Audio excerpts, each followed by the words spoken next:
What is going on, everybody? Here I am. It is time. It is the Fantasy for Freaks 2023-2024 season. I am here to give you all the rules, the new updates, and everything in between. Of course, I'd like to welcome everybody once again to another year of fantasy fun and games. I, of course, am the Commissioner Kyle.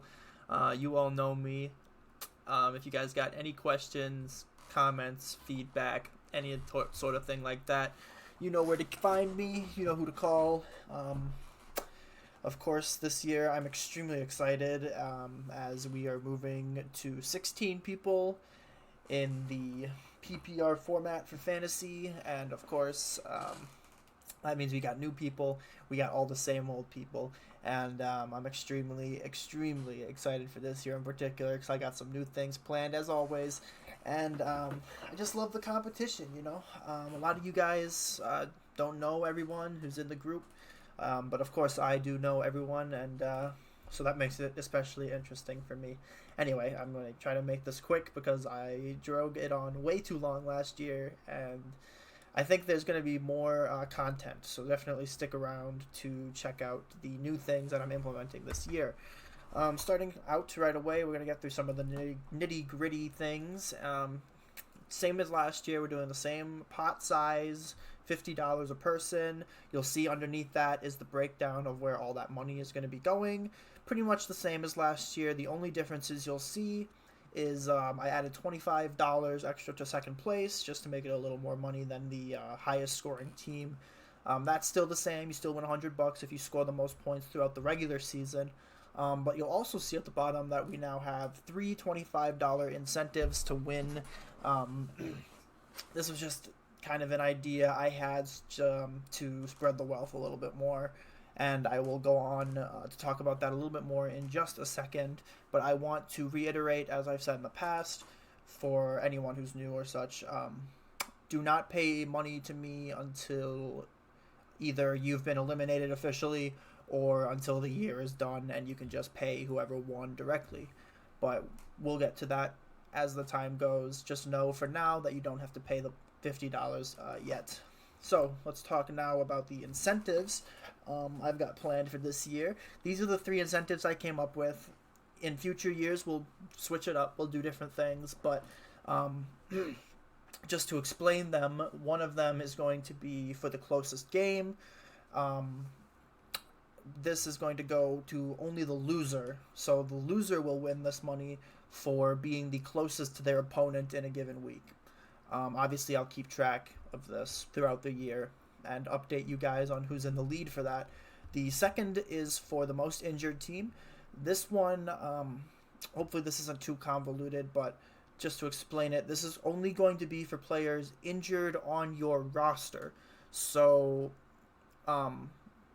more so I should say the starting roster, not your bench spots. So if someone is injured for multiple weeks, them sitting on your bench does not count. It has to be either they were a last minute injury and they got you 0 points on your team, or it was someone who got injured during a game and ended up either being a bum score or getting you some points before they are removed from the game.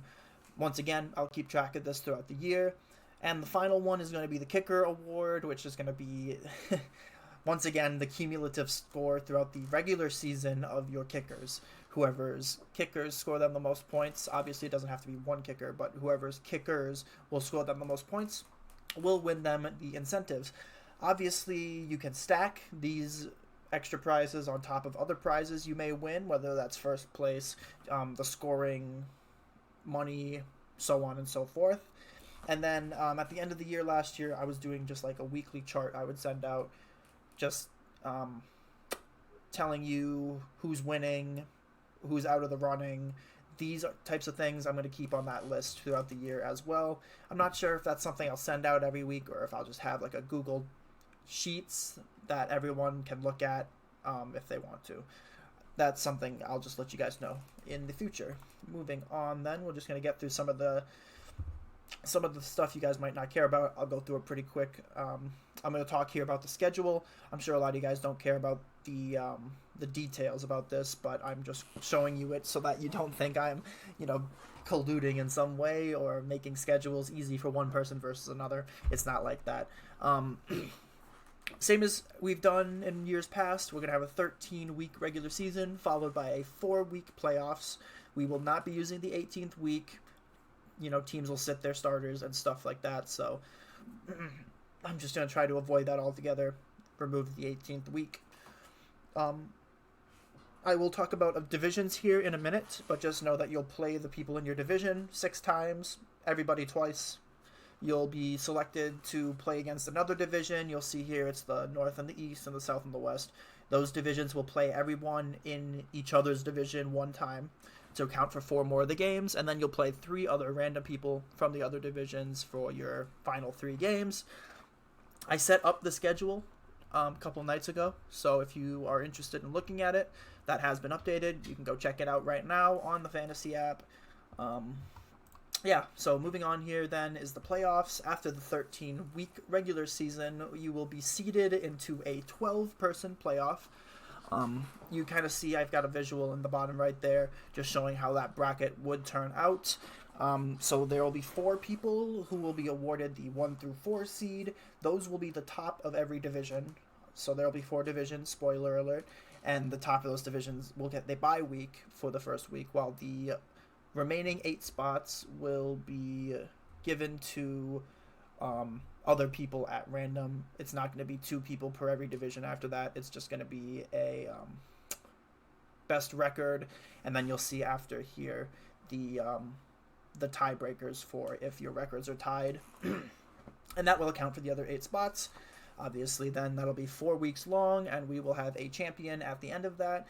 Just know as well that the 3rd place game will be that championship week as well. So if you're eliminated in the semifinals, don't forget to set your lineup still that last week, because you're still playing for money for 3rd place there. Next on, we're looking at the divisions here. I've set us up into 4 divisions of 4 people. This is why I wanted to move into 16 people total, because this makes this part super easy to set up divisions, which makes the schedule a lot easier, so on and so forth. So this is the breakdown for the 4 divisions this year. Horizontally, obviously, is the people that are in your division. I've got accompanying pictures, so hopefully you guys get a laugh out of them. And then next here, once again, just quickly going to go over the rules. Everything is pretty much unchanged as it has been. In the event of a tie during the regular season or the playoffs, the tiebreaker is going to be the points scored on your bench. After that, the size of your roster, the amount of position players you can have, like how many quarterbacks you can have on your team, and all the ways that players score points, all the same as it has been. So I'm not going to go into that too much. I have here, just if you are interested in looking at any of that information, you can go in the Fantasy app. You can find that by clicking these in that order. One change that I did make this year is going from 2 to 3 vetoes in order to veto a trade, just because there's more people. The extra input will make it, I just think it'll make it better for decision making. The trade deadline this year is December 13th at noon. I think that should line up to be the last week of the regular season, so no trades once the playoffs are started. As I say every year, I just want to point it out again, collusion is not allowed in any way, whether that be throwing games or making unfair trades. And if it happens that you're caught colluding, it's never been a problem. I don't think it will be a problem, but you'll be asked to forfeit your money and be disqualified. Moving on here, let's talk about the fantasy committee now that we're on the topic of collusion. Same as last year, we've got the fantasy committee, which is just a group of people that will help monitor the disputes that we may have arise in our league. This wasn't needed last year at all, but I think I'm going to bring it back just because anything can happen, right? So especially when we get new people in, or right, just anything can happen. So How it works is basically if you have a problem, you'll come talk to me. I will make a decision on the issue at hand. If you do not agree with my decision, then we go to the fantasy committee, which is the three people here, and they will talk it over. They will vote, and whatever the outcome of that vote is, that's the way that the decision falls. I'm not involved in that voting, obviously, and then the fourth person who is part of it is the fill-in.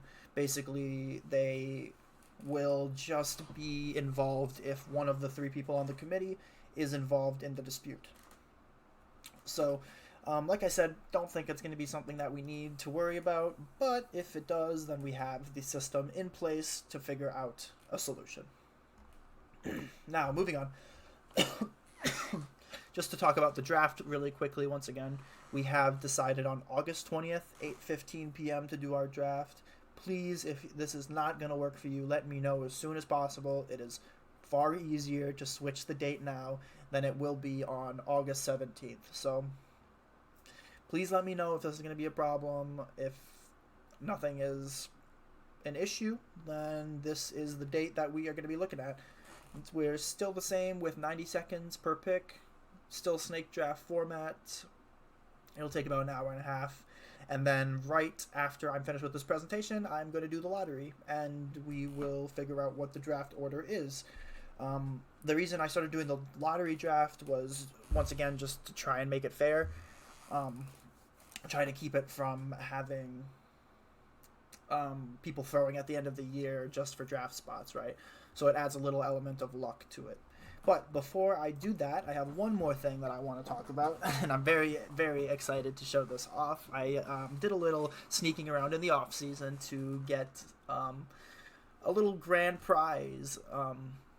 In addition to the $450, I think, dollars that you win with the first place prize, you will also be awarded with this beautiful trophy that I admittedly did not think was going to be as big as it is. It actually is like fucking massive. You can see it in the pictures here. It might not look that big in just the pictures, but when you've got it in your hands, it is something to behold. Just took a little close-up picture here. I'm going to be handing this off to Avery, as he is the current champion, and at the end of the year, once we crown a new champion, we will get this to whoever that is. If it goes to someone like Jack, I know is very far away, I'll ship it to him if that's the case. Also here, I just want to show that I have all the past winners on this too. So if you've won in the past, you didn't get the trophy, you're still going to be remembered on the trophy. So in addition to the cash prize, you will also be going for a massive trophy, and also getting your name engraved among the champions of years past. So I'm extremely excited about this, and I just want to quickly say that it was quite an expensive endeavor to get this. I'm not asking for you to, please give me money for it, but if out of the kindness of your heart you decide that you want to support the league in any way, I did the math, it'd be about $13 per person. If we split this 16 ways, don't feel obligated to send me that. I'm just putting it out there that if you want to support the league, that would be a great way to do it. And if we end up making enough money back for the trophy, then maybe we could end up getting some sort of loser's trophy in the future as well.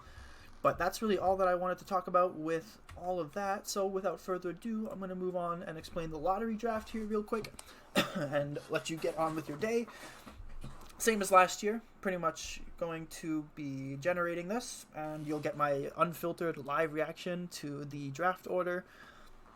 A few changes I just want to point out before we start here.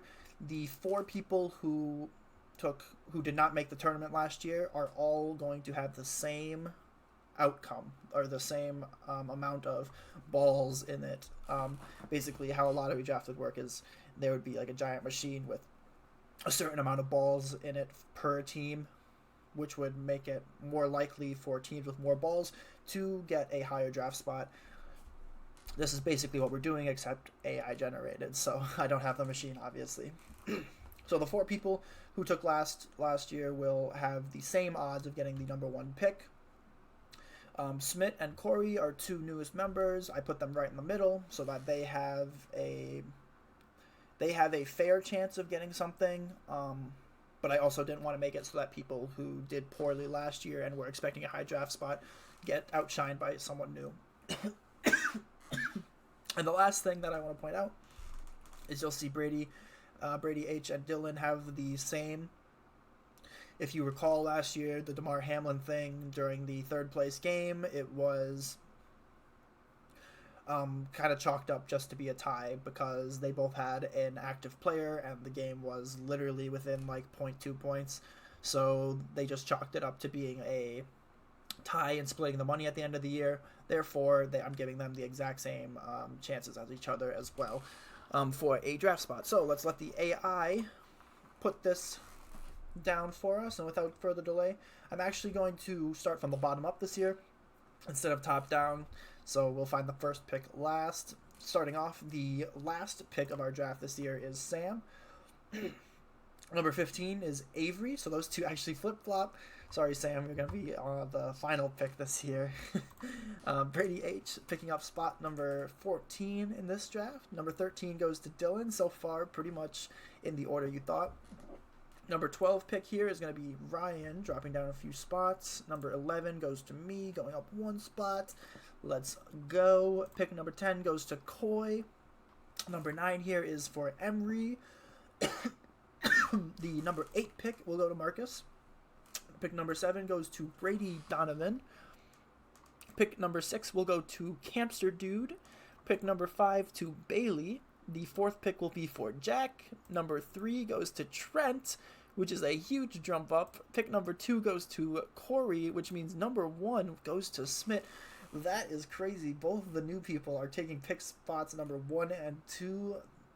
I mean, I said that I did not want them to be unfairly put at 1 and 2, but the AI has spoken, so simply that is going to be how it is. Hopefully, I don't take too much of your day up here, and that is going to be it. So, if you want to get going on your what are those called? The mock drafts, then you know now what pick you have in our draft. So look forward to that. I look forward to another year with everybody, and yes, so have a great day, and thank you all for being part of this year once again. Best of luck to you all. Thank you.